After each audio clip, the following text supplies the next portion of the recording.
G'day legends, I hope you're all fantastic. On today's video, we're going to do an overview of the new Ampero 2 stage from HoTone. This is the latest addition to their modeling lineup. It's very much kind of the pro model, for use of a better term. You've got more foot switches, you've got a comprehensive set of inputs and outputs. It is really, really well put together, and the centerpiece is kind of this touchscreen color display on here. Loads of effects, loads of extra kind of quality of life features in here, like scenes. You've got USB audio included in here. There is a built-in microphone input and mic preamp in here if you want to use this to process vocals, or, mic up your guitar amp and record it on your computer. I'm going to do a brief overview of the hardware and how this works, and we'll dive into the software editor and build some sounds from scratch. If you haven't watched my video with the Ampero Mini, I'd recommend that one as well, because this kind of includes all of that plus loads more. Some of the extra delays, high quality reverbs and amps in here really are fantastic. So let's get straight into it.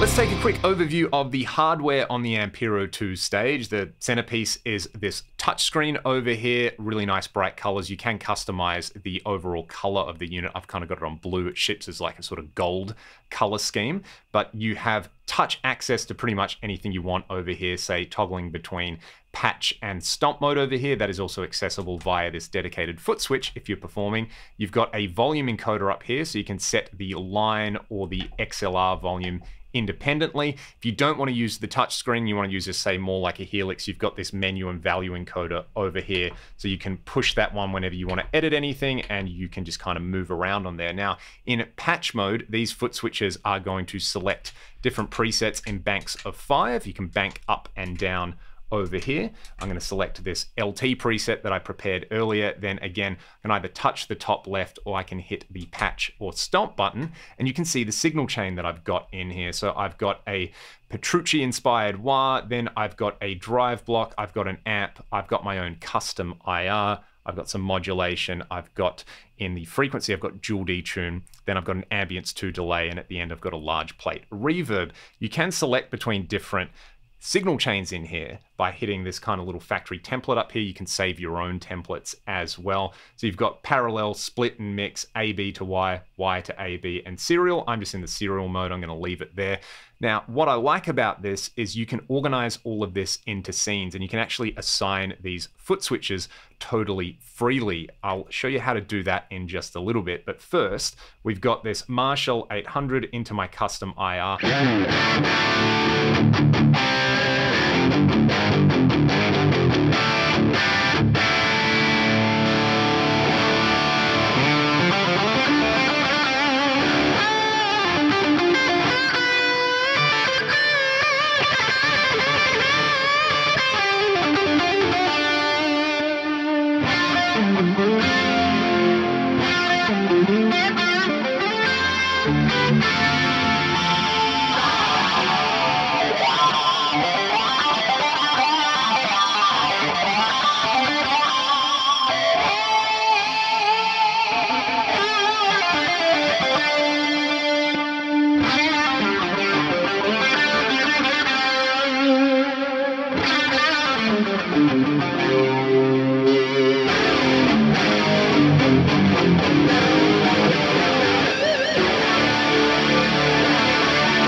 Now, if you want to edit a block, you can, of course, just touch it over here, say like the amp block. Then I've got a list of parameters available that I can either kind of slide across on the screen or use these encoders for over here. I can also add pretty much as many instances of a given block as I like, as long as I've got CPU. So you can see I've already got a delay in here. If I come over here, I get a link of different modules, I should say a list of different modules that I can add. So you can see I've kind of tapped this one out over here, but if I came over here to the mod section and I wanted to get rid of this, I can press and hold.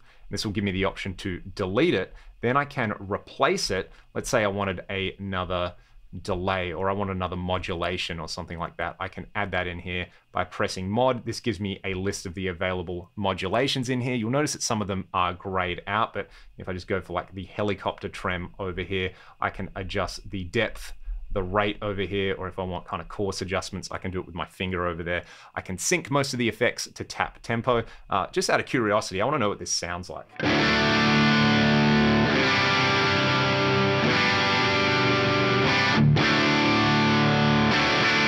I just ditched a few more effects. Let's add something else in here. Let's try a different delay type. I really like the selection of available delays in here. You've also got a bunch of cool stereotypes, so stuff inspired by old analog delays, tape delays. If you scroll down over here, you've got multi-tap echoes. You've got 2290 modes in here. We should do the 2290 mod.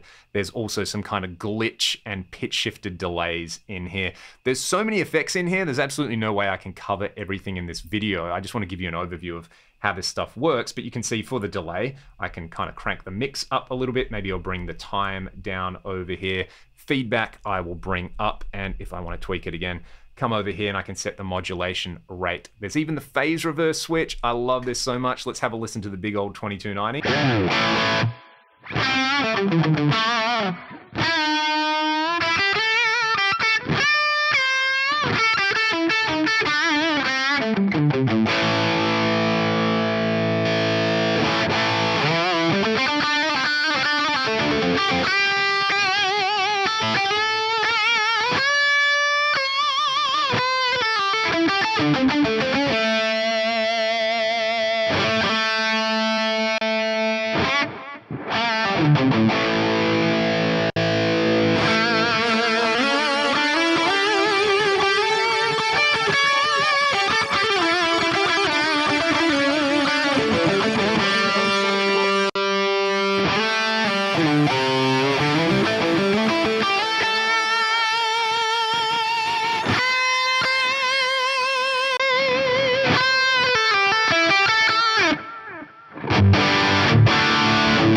Those ambience delay modes are absolutely awesome. There's all the kind of standard stuff as well. Tape delays, ping pong delays, all the options you could possibly want out of a delay. Let's maybe just hear a couple of different amps in here. And again, there is a comprehensive list of amps in here. I like that they're kind of organized into categories as well. We've got clean amps, drive amps, high gain amps. There's even bass amps and power amp simulations. If we kind of look at the bass selections, you got, you know, the normal 5 bass amps everyone puts in. You've also got a kind of clean power amp in there. For the high gain as well, you've got some high quality amp models in there, like the Soloist. We'll hear that later.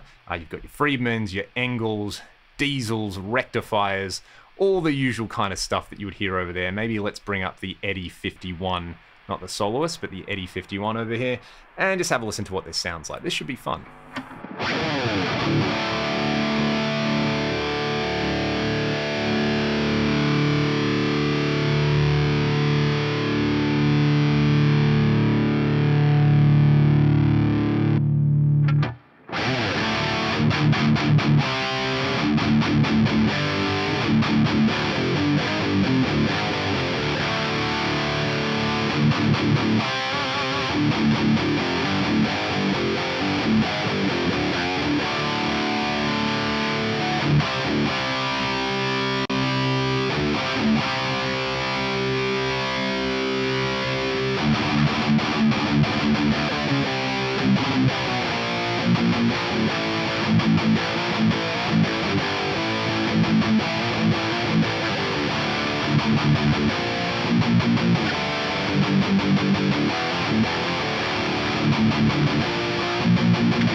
Now there's loads of clean apps. We'll hear some of them in just a little bit, but there's a bunch of other functions in here. You've got a built-in drum machine up here that you can access for kind of practicing and jamming, and then you've got all your global settings in here. So there's a global EQ, so you can set this up per output on there. I've got them bypassed at the moment. You can set different options on the display, so you can even kind of change up the color over here. So you can kind of see you've got red, gold, and this will, you know, it's not something that's going to kind of change your life, but it might be slightly easier to see. For example, if you were like colorblind, there might be an option in here that makes this a bit easier to read or harder to read based on what I've chosen on this video in there. So I kind of like the blue in there. It's all pretty easy to read. You've noticed that the touchscreen's super responsive. I have found sort of compared to some more expensive modelers out there, I have to kind of double tap way less, and there's less false touches on here. This kind of feels like using a smartphone, which I think should be the standard for all these kind of modeling devices over here. So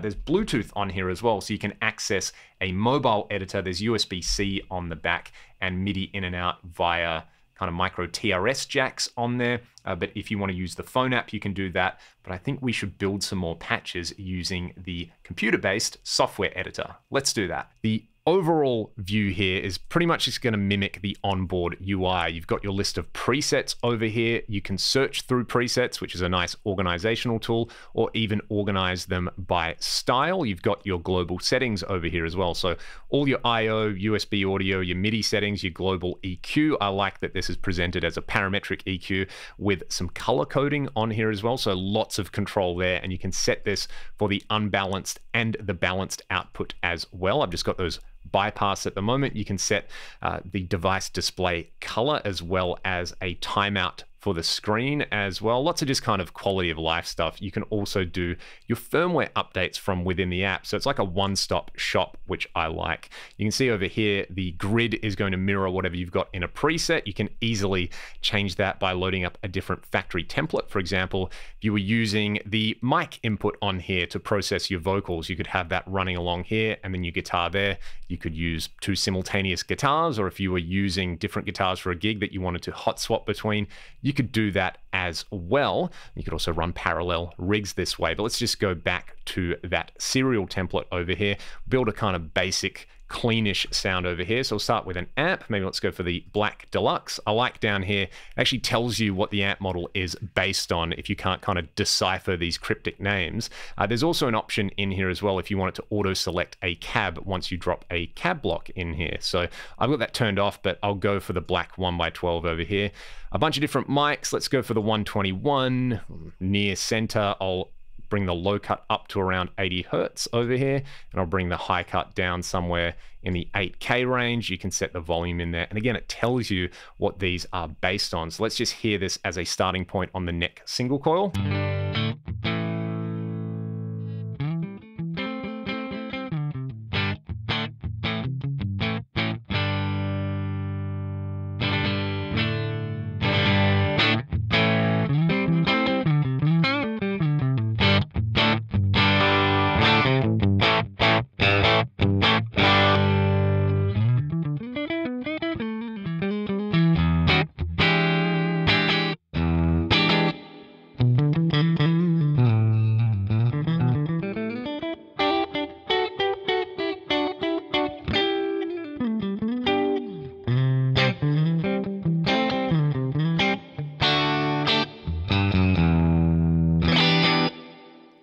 Very nice. I might bring the modulation down on that a little bit, and then you can select between different modes on here. I really like mode C over here. That's mode B. Give me mode C.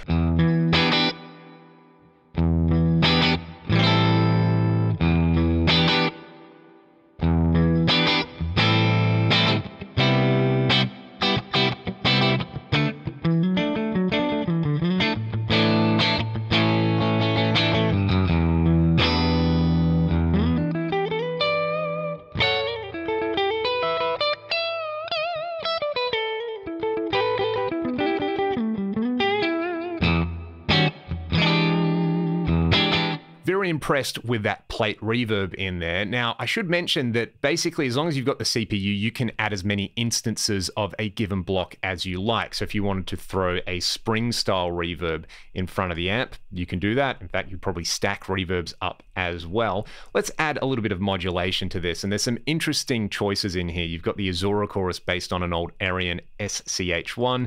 You've got your classic Boss CE1 and Dimension. You've got flanges, phases, rotaries, all the usual kind of stuff. I do like that they're in just a standalone mod block, but you do have the ability to filter them by type over here. So I kind of like that workflow. You're like, I want something swirly. I don't know what I want, but then you can go in here and be like, oh, you know what I want? I want a tremolo. Give me the custom trem, and we can bring the rate up on that one a little bit and have a listen to what it does.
That's good fun. I really like that flanger. Let's add a compressor at the start of the chain. You can see you've got your kind of dynamic section. So this is going to be your compressors and your boosts in here. I'll just go for the blue sustainer.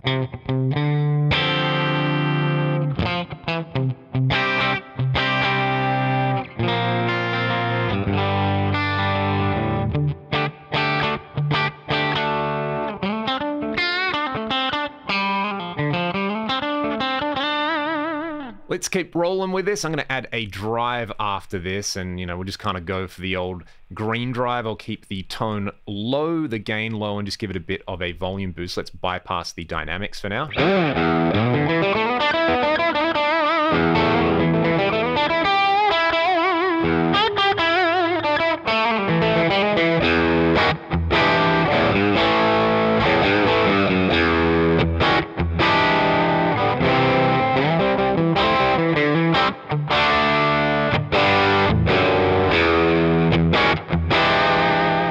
Maybe we should try the Fawn drive, which is based on a clon.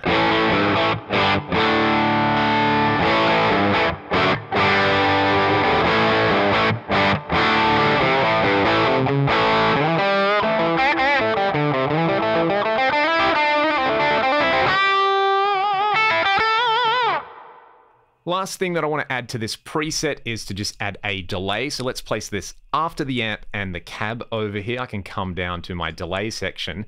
Plenty of options in here, all your kind of standard BBD, vintage, digital, modern style delays in here as well. What really excites me on here, and this is some stuff that wasn't available on the Ampero Mini. I think it's available on the Stomp, but don't quote me on that, is you've got stuff like the 2290 in here. So lots of kind of rack-inspired stuff in here, which makes me really, really happy. But we'll come to the 2290. Let's just try a stereo BBD over here. So you can set the core time, or you can sync it to the tempo. Then you can also have a left-right time offset over here. So we've got like a golden ratio thing happening at the moment. I'll just bring the mix up. I'm guessing this is kind of going to be a bit of an ambient style delay. So I'll kick the modulation and the compressor on top of this in just a second.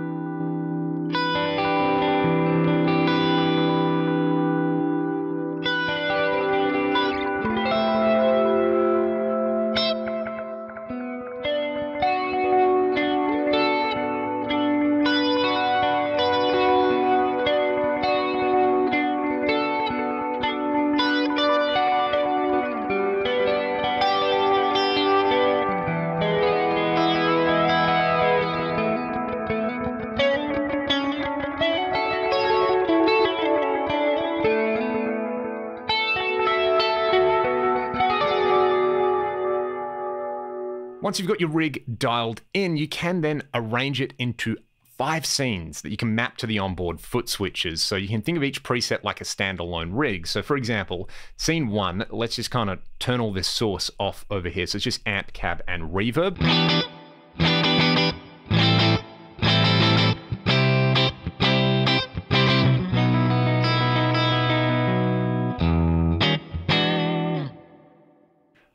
Scene 2, we can just set the dynamics on. It'll be the same as scene 1. Otherwise, there may be scene 3 will have the compressor, the drive, and the delay on there for a big lead thing. Scene 4, I might have the compressor and the modulation on, and then scene 5, maybe just the delay over there. So now I've got these discrete variations on the same sounds over here. I can map these to the foot switches. So there is a dedicated foot switch to go between patch mode and stomp mode on here. I can come through and assign these foot switches to the 5 scenes, either using the onboard hardware or using the editor over here. The way we access that is with this little icon up here, and you can basically see that for foot switch number 1, I can set it to any of these functions over here. So let's set it to scene 1, foot switch 2, I'll set to scene 2, foot switch 3, I'll set to scene 3. I'll just go through and do the same thing for all of these. And then foot switch 6 and 7, I might set as individual effects. So I'll set 6 as the drive and I'll set 7 as the delay so that I can bring them in and out over here. I better make sure I actually click on those so that they activate. So what I've got now is the ability to go through the different scenes with the foot switches over here, and then I can kick in individual effects on top of all of that. Now, this kind of foot switching thing makes a lot of sense to me, and there's a bunch of other units in much higher price tiers that don't let you just kind of customize the foot switches to whatever you want. So I really appreciate this on here. One, the scenes functionality on here makes this to my brain anyway, something that can kind of hang with the more expensive modelers out there. And the fact that you can freely assign these and not kind of be tied to somebody else's idea that tap tempo should always be the bottom right. If you want in the bottom left, you can do that. If you want all of these to be effects, only kind of have 2 scenes to toggle between, you can do that as well. So I really like the foot switching functionality on here. I feel like they got that right. I feel like they got the effect selection right on here and the overall kind of flexibility in there. You know, this doesn't give you as many options as, say, something like an Axe Effects, but it also doesn't cost anywhere near as much. I think if you're just a gigging guitar player and you want, you know, 1 preset per song and a bunch of different scenes within it, or you just want 1 preset for the whole night, this will give you plenty of flexibility. Let's do some high gain stuff now. Here's one that I prepared earlier. It is using the Mark IV model in the amp block. So I'm very excited about this. You've got the kind of authentic style preamp controls on here. You've also got a fat switch and a bright switch, and you can set the voicing as mid gain, or they call it harmony. It's the harmonics mode on the real amp. I really, really like that. You know, this is one of my favorite real world amps. It's the main amp that I use in my Axe Effects.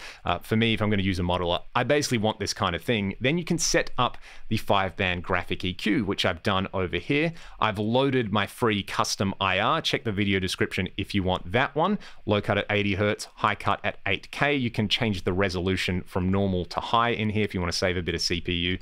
And I've got the large plate reverb at the end. Now you can see I've got a bunch of stuff in this preset, and the 140 plate HQ is blacked out in here, so there's not enough CPU to run that one. Again, something that I appreciate. You can't just accidentally add a block and overload the whole unit and wonder why there's no sound in there, but this sounds pretty slamming. Like, this is doing the high gain boogie thing that I generally like.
could go and do a ragdoll gig with this. I love the way that Mark IV model sounds in here. The kind of unsung hero here is this Ambience 2 delay, which sounds like they've kind of used the Lexicon PCM70 pan delay or circular delay as reference in there. This one really sounds like something you would get on an old rack unit on there. It's something that is not on the Ampero Mini, and it was one of the first things I wanted to try after watching Michael Nielsen's video with the Ampero Stomp. He used a bunch of this stuff, and I was like, I need to try that on the stage. It's awesome. Modulation, I'm using the Liquid C, so you can have mode 1, 2, 3, or 4 in here. I've got the Petrucci wah in here, and you can see they've got a bunch of wah options in here, all your kind of classic Vox, you know, old Clyde McCoy style thing, your Crybabies, and then a bunch of signature wahs. The Petrucci, I'm guessing Sandwah. It's going to be Kirk Hammett's signature wah, and then a chili wah in there for some kind of funk stuff in there. I like for the Petrucci wah, you can have the EQ on or off as well. So that would kind of be my main like hard rock metal gigging preset in there. The Mark IV sounds really, really good.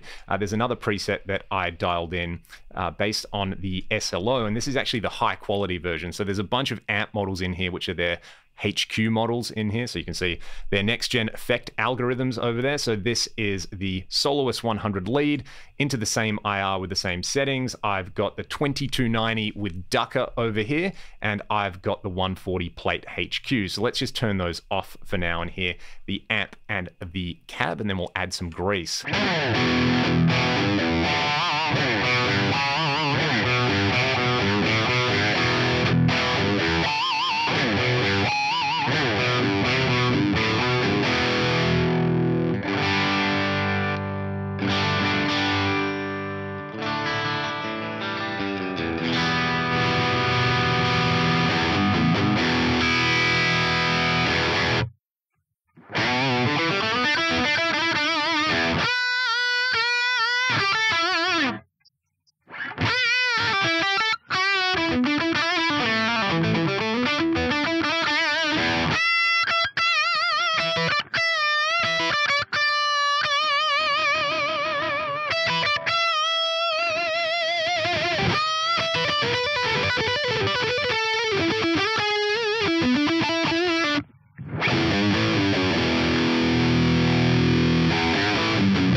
And of course, we have to hear the Recto before we go. You can see the settings on here. Kind of the way I would set a real Recto on here.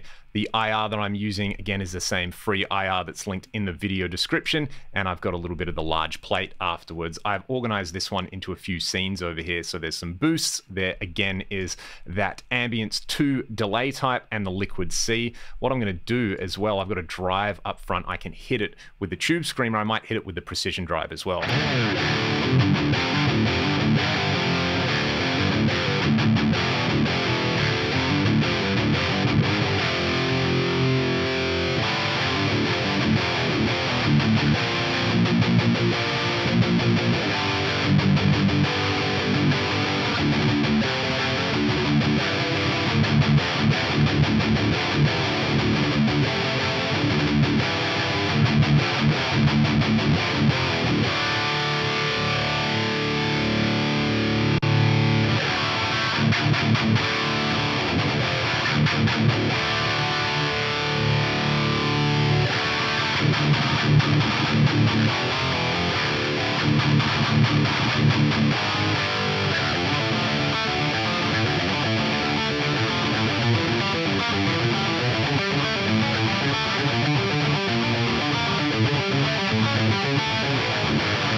I'll let you hear the Vox AC15 model as well. Again, with my custom IR, I have got the club reverb on here, but then I'll also kick in the cloud reverb on top of that.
I'm well over half an hour for today's video and I barely have scratched the surface on here.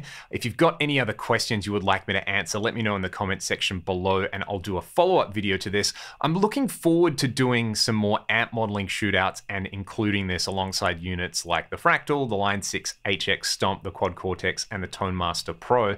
I think the real strong points of this are the amps sound really good across the board. The clean amps sound the way they should, the dirty amps sound the way they should, and if you're looking for something that can give you some pretty convincing high gain or edge of breakup models and you don't want to spend big money, in its price range, I'm fairly confident to say there's kind of nothing else out there that touches this from what I've tried anyway. It feels like a big step up. The fact that this is around the sort of 1,200–1,400 Australian dollar mark, you know, that's not that much more than something like an HX Stomp. And, you know, nothing against the HX Stomp. It's an amazing piece of gear, but this gives you more foot switches and a lot more power under the hood.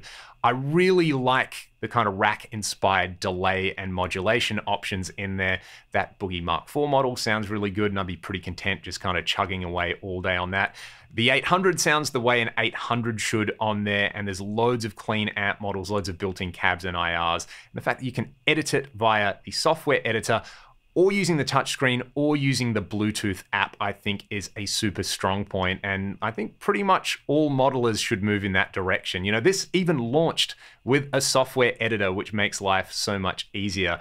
If I had any criticisms of this, this does kind of scratch two of my big kind of irks when it comes to modeling products. Namely, on the back, I feel like on any modeling device that this jack should always be the guitar input. These are expression inputs and the guitar inputs over here, and I found myself plugging into the wrong input a few times. It's like a small irk, but that should just be a standard on there. And then again, it's kind of got one of these like wall-wart style power supplies. I get why they do that. Boss do it, you know, it's probably a more consistent power supply than some of the other companies out there that are using these things on there. But, you know, having this kind of brick style thing over here that you can see, it's just not my favorite thing. I get that they've done it to keep the form factor nice and small on there, and I get that you could run this off a separate power supply. It's just not my personal favorite. I just really hope they continue to support this over the next couple of years and that they're not just a company that's going to churn out hardware revisions. You know, the standard has been set by companies like Line 6 and Fractal, where you put out a solid piece of hardware and then you support it for years with feature additions, algorithmic improvements, and just basically listening to the user base. But having said that, for the price, I think this is pretty ridiculous. I'll put links in the video description if you want to check it out. And again, thank you to HoTone and to David at Amber Music here in Australia for getting this unit to me so that I could make this video. If you want to support me directly, links to my Patreon and the music that I make in the video description. Let me know any comments or suggestions in the comment section below. And most importantly, have a good day, be good to one another, and I'll see you next time. Cheers.